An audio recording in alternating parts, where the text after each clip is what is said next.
going on, guys? Today we're going to get into a little bit of a video from Joe Rogan with Andrew Schultz in his podcast number 2285.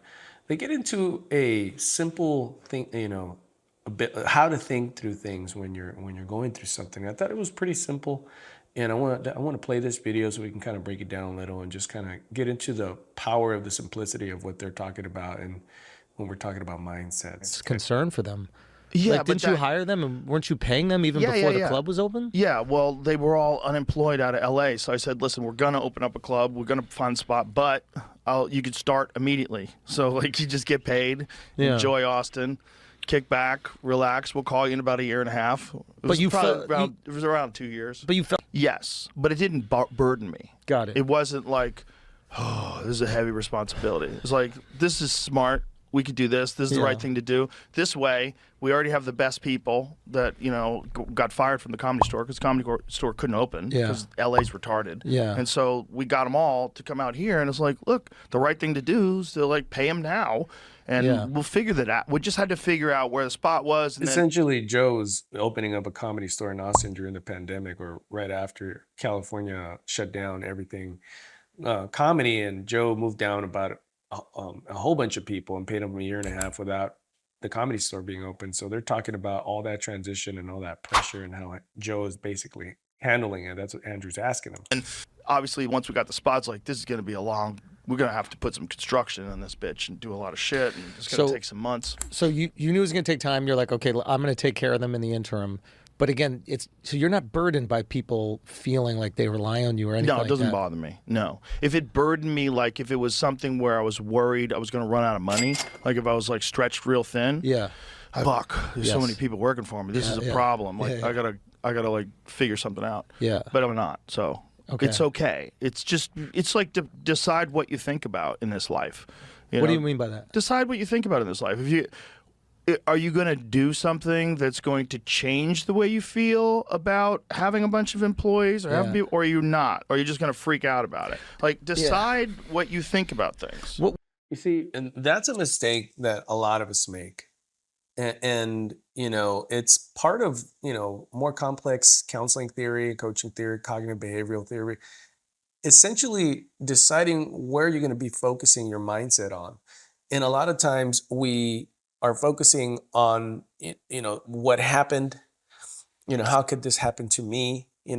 I can't believe it. And we haven't really let go of the actual event, the unfortunate event or the pressuring event.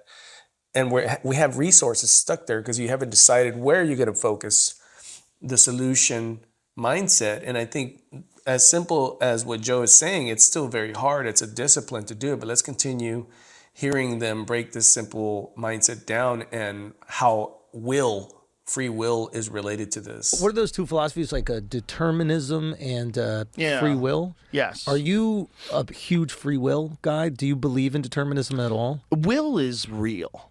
Okay, I know it's real because it exists in me. The idea, though, is that it's fleeting and it's dependent upon a multitude of factors.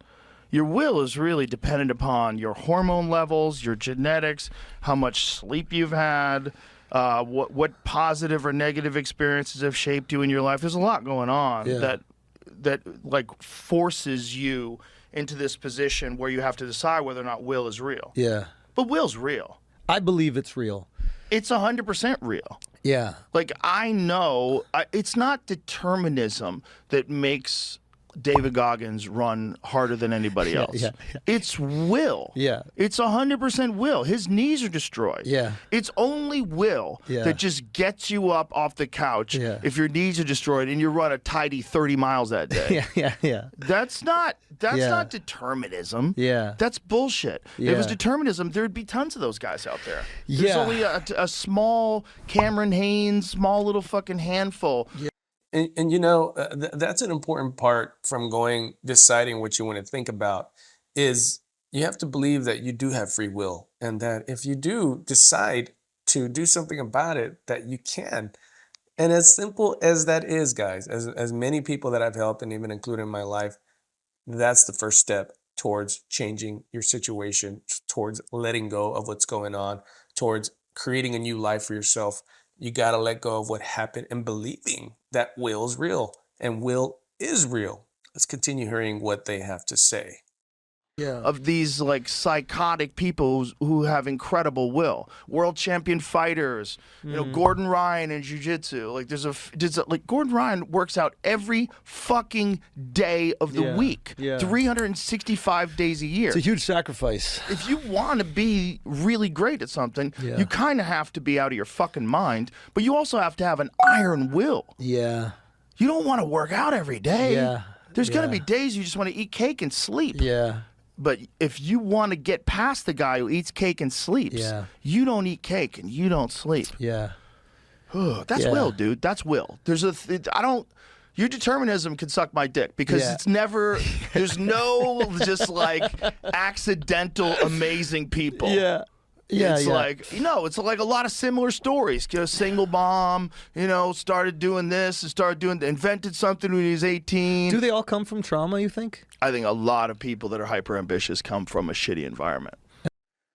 And they're talking about athletes, hyper competitive, but truly the will and the competition with ourselves. So, they mentioned if you're a single mom or you're a single dad or you're going through something, you lost your job.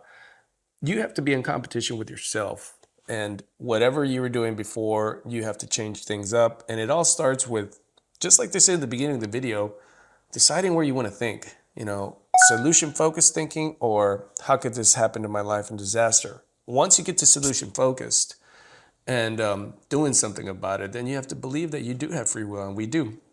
If you enjoyed this content, hit like and subscribe, leave me a comment, and we'll be doing a little bit more of this reaction videos from Joe Rogan or anybody else that gives some advice that's relative to the channel.